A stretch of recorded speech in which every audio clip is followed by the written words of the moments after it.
वो आप अगर कंटिन्यूअसली 15 मिनट अपनी बॉडी के लिए देंगे तो वो शायद हेल्पफुल होगा। और इंस्टाग्राम भी अगर आपको लगता है कि आपका उससे स्ट्रेस रिलीज़ होता है तो आप ऐसा कंटेंट देख लीजिए जो आपके लिए भी हेल्पफुल हो। ऐसा नहीं है कि ऐसे बहुत होते हैं जैसे आप कुछ भी देख सकते हैं, कोई वोकेबलरी वाले सोर्स होते हैं, ये सब उससे आप अपना करंट अफेयर्स देख सकते हैं, ये सारी चीज़ें सीख सकते हैं। जो सब्जेक्ट उनको अच्छे लगते हैं, जो उन्हें लगता है कि ये मैं अच्छे से कर लूँगा, उसको थोड़ा कम टाइम दे। जो थोड़ा डिफ़िकल्ट लगता है उसको थोड़ा ज़्यादा टाइम दे।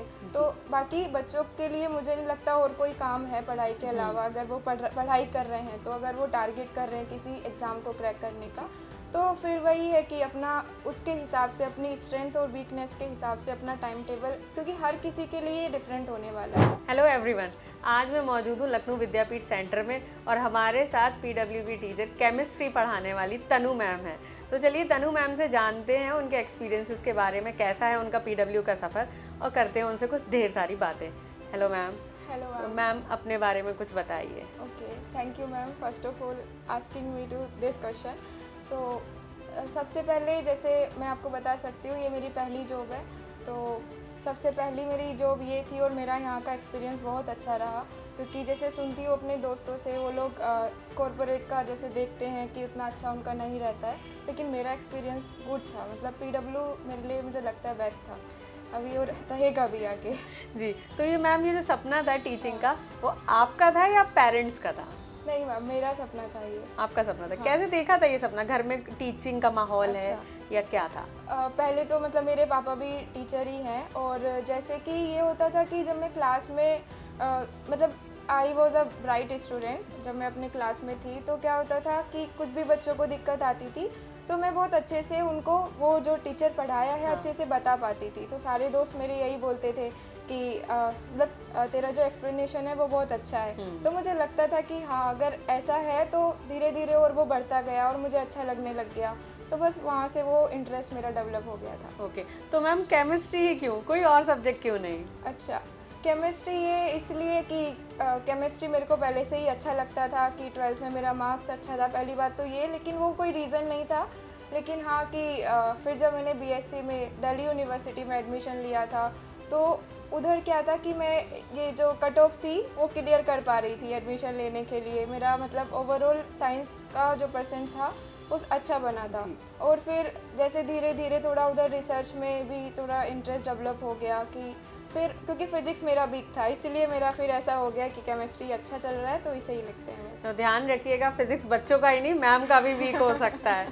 तो मैम अभी जो आप यहाँ पे पीडब्ल्यू में वर्क कर रहे हैं एज अ टीचर, मज़ा आ रहा है काम करने में? हाँ, बिल्कुल। कितना एक्साइटेड हैं आप यहाँ पे, और कंटिन्यू आगे आप टीचिंग करियर को ही कंटिन्यू करेंगी? हाँ। तो बच्चे मिलते होंगे तरह तरह के, तो कोई ऐसा एक्सपीरियंस इस 1 साल के सफ़र में जो एक बच्चा मिला हो, कुछ इंस्पायर कर गया हो आपको, या आपने उसको इंस्पायर कर दिया हो किसी चीज़ के लिए? अभी तो मुझे ऐसा लगता है कि मैं बच्चों से ही बहुत ज़्यादा इंस्पायर होती हूँ। जब कभी देखती हूँ कि एक मतलब किसी एक बच्चे को जो बिल्कुल डेडिकेटेड है अपनी पढ़ाई के लिए, उसको देख के मुझे ऐसा लगता है कि अगर मैं काश ऐसा हुई होती पहले तो शायद मैं और अच्छा कर रही होती अभी। क्योंकि जैसे बच्चे को देखते हैं वो दिन रात अपने लगे रहते हैं। अभी जैसे अगर डाउट काउंटर पे भी आप चले जाओ, अच्छे अच्छे डाउट लाते हैं, और फिर उनको देख के मेरे को भी मोटिवेशन मिलता है। और जो कुछ बच्चे जो पीछे रह जाते हैं, और सबसे ज़्यादा इशू यही आता है कि जब हम लोग भी क्लास में थे, टीचर से पूछने के लिए कुछ हेजिटेशन होता है, लेकिन वो बच्चों में नहीं होना चाहिए। वो अभी क्लासेस में भी काफ़ी बार मेरे को फील होता है कि बच्चे कुछ डरते हैं टीचर से पूछने के लिए। इवन अगर टीचर पूछ भी रहा है कि if you have a doubt so you can ask, लेकिन वो पूछेंगे नहीं। तो वो वाली थोड़ी दिक्कत लगती है बच्चों में, कि एक बार हमें बच्चों को जानना ज़रूरी है और बच्चों को हमें भी जानना ज़रूरी है। ओके, तो मैम कभी आप बच्चों को ऐसे समझाते नहीं हो कि ऐसे हेजिटेट मत किया करो क्लास में? इवन पीडब्ल्यू में तो मैंने सुना है फैकल्टीज़ बहुत ज़्यादा कोऑर्डिनेट करती हैं बच्चों के साथ, तो बच्चों को आपने कभी इस तरीके से समझाया हाँ, है कि? मैंने कई बार समझाया है बच्चों से, और इवन ऐसा भी नहीं है कि वो कनेक्ट नहीं करते। फिर बाद में आके अगर आप बोलोगे तो अगर वो आपको अच्छे से जान गए तो फिर आके आपसे पूछते भी हैं डाउट पूरे अच्छे से। तो मैम आप अपने वर्क लाइफ बैलेंस को कैसे कोऑर्डिनेट कर रहे हो? मतलब वर्कलोड यहाँ पे कैसा है, या कैसे मैनेज करते हो सब कुछ? वर्कलोड तो जैसे अभी हमें 10 to 7 जॉब करना होता है, तो वो तो अपना फिक्स है कि उधर ही रहने वाला है, उसका उधर से हम कुछ नहीं निकाल सकते। लेकिन हाँ, जाने के बाद या फिर जो मॉर्निंग वाला टाइम होता है ना, हम उसको अपने लिए यूज़ कर पाते हैं।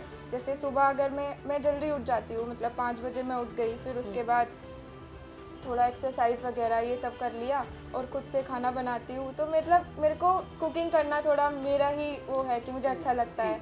तो इसीलिए मैं अपना उधर थोड़ा जो भी स्ट्रेस होता है मेरा कुकिंग में चला जाता है, ऐसे ही शाम को डिनर में चला जाता है, बाकी फ़ोन पे घर वर से आराम से बात हो जाती है, तो भी ऐसा कोई इशू नहीं है, अपना अच्छे से चल रहा है दोनों। मैम का स्ट्रेस बस्टर कुकिंग है एंड एक्सरसाइज भी बोल सकते हैं। हाँ, एक्सरसाइज भी स्ट्रेस रिलीज करता है लिटरली। वो सुबह रोज एक्सरसाइज करना, मतलब ऐसा लगता है कि अब मेरा दिन जो है वो एनर्जेटिक जाएगा पूरा। ओके। और जिस दिन स्किप हो जाता है उस दिन अच्छा नहीं लगता, मतलब थोड़ा लगता है कि आज कुछ तो मिसिंग है। ओके। तो मैम कुछ बच्चे आजकल की जैसी जनरेशन मोबाइल में ज़्यादा बिजी है, जैसे हम देखते हैं सोशल मीडिया बच्चे बहुत यूज़ करते हैं। अभी आपने कहा एक्सरसाइज एक तरीके का स्ट्रेस बस्टर है, तो बच्चों को अगर आपको कुछ मैसेज देना हो कि सोशल मीडिया पर ना जाकर आप कुछ ऐसे काम करें, तो आप क्या एडवाइस देंगी बच्चों को?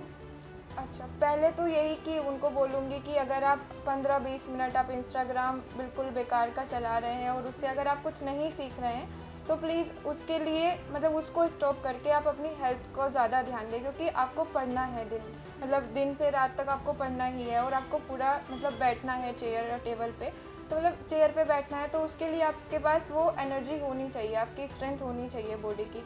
तो वो आप अगर कंटिन्यूअसली 15 मिनट अपनी बॉडी के लिए देंगे तो वो शायद हेल्पफुल होगा। और इंस्टाग्राम भी अगर आपको लगता है कि आपका उससे स्ट्रेस रिलीज़ होता है, तो आप ऐसा कंटेंट देख लीजिए जो आपके लिए भी हेल्पफुल हो। ऐसा नहीं है कि ऐसे बहुत होते हैं, जैसे आप कुछ भी देख सकते हैं, कोई वोकेबलरी वाले शॉर्ट्स होते हैं, ये सब, उससे आप अपना करंट अफेयर्स देख सकते हैं, ये सारी चीज़ें सीख सकते हैं। ऐसा नहीं है कि ये जस्ट सारे कौन सी है, उसके थोड़ा प्रोज भी है। ओके मैम, जैसे बच्चे होते हैं इवन वो नीट से है या जेई से, कोई मैटर नहीं करता है, एक बच्चे का टाइम टेबल कैसा होना चाहिए पढ़ाई के लिए? ओके, सो टाइम टेबल यही है कि पहले अपने मतलब खुद को अपना स्ट्रेंथ पता होना चाहिए कि वो कौन से सब्जेक्ट में अच्छे हैं, कौन से सब्जेक्ट उनको डिफ़िकल्ट लगते हैं, है ना। तो जो सब्जेक्ट उनको अच्छे लगते हैं, जो उन्हें लगता है कि ये मैं अच्छे से कर लूँगा, उसको थोड़ा कम टाइम दे। जो थोड़ा डिफ़िकल्ट लगता है उसको थोड़ा ज़्यादा टाइम दे।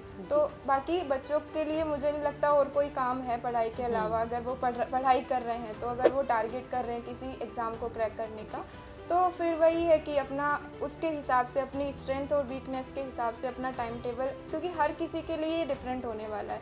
सबका कोई वीकनेस होता है, किसी दूसरे का कोई स्ट्रेंथ होता है, तो अपने उस हिसाब से उनको अपना टाइम टेबल बनाना चाहिए। और बाकी तुम्हें अपना एक भी मिनट वेस्ट नहीं करना चाहिए। आपका यही है कि आपको पढ़ना है तो वही पढ़ो अच्छे से बस। ओके। कभी मैम ऐसा होता होगा कि डाउट्स के लिए बच्चे आते हैं आपके सामने, तो कभी इरिटेट हो जाते हो कि नहीं आज मैं बहुत स्केड्यूल मेरा बिजी है, तो कभी ऐसा हुआ किसी बच्चे के साथ? नहीं, ऐसा तो नहीं होता है, इतना तो कभी नहीं होता है कि हाँ बिजी। हाँ, ऐसा हो जाता है कि कभी बच्चा अगर बिल्कुल क्लास के टाइम पे आ गया है तो उसको ये बोल देते हैं बेटा थोड़ा बाद में आ जाना, अभी जस्ट क्लास का टाइम होने वाला है या फिर हो गया है, तो ऐसे हो जाता है। और इरिटेशन कुछ नहीं, बस यही है कि बच्चे का लेवल देख के हमें उसे ये, अगर वो ज़्यादा ही इजी डाउट पूछा है तो फिर हम ये देख लेते हैं कि उसको शायद उसका लेवल ही यही है, तो उसके लेवल पे जाके उसका डाउट क्लियर कर देते हैं। ओके। तो मैम बच्चों से तो हम यहाँ के मटेरियल की बहुत बातें करते हैं कि डीपीपीज ऐसा है, बच्चे बताते भी हैं, रिव्यूज़ देते हैं। आपके हिसाब से यहाँ का मटेरियल बच्चों के लिए इज़ दैट सफिशिएंट या उन्हें अदर रिसोर्सेज भी ले लेने चाहिए? नहीं, मटेरियल इज सफिशिएंट। जो मॉड्यूल में है अच्छे खासे क्वेश्चंस हैं, बस कहीं कहीं हो सकता है कि अभी अगर कोई एरर मिल जाता है तो वो टीचर उसको करेक्ट करा देते हैं। बाकी मटेरियल जो नंबर ऑफ़ क्वेश्चंस हैं, नंबर ऑफ़ प्रैक्टिस के लिए जो तुम्हें सोर्सेज दे रखे हैं वो इनफ है। उसके लिए कहीं और अगर ज़्यादा भटकोगे तो ज़्यादा खुद का ही नुकसान हो जाएगा। तो अगर आप उसको प्रॉपरली सोल्व कर रहे हैं तो that is sufficient. Okay ma'am, अभी आप थोड़ी देर पहले स्ट्रेंथ एंड वीकनेस की बात करें, मैम अपना कोई स्ट्रेंथ या वीकनेस आप बता सकते हैं?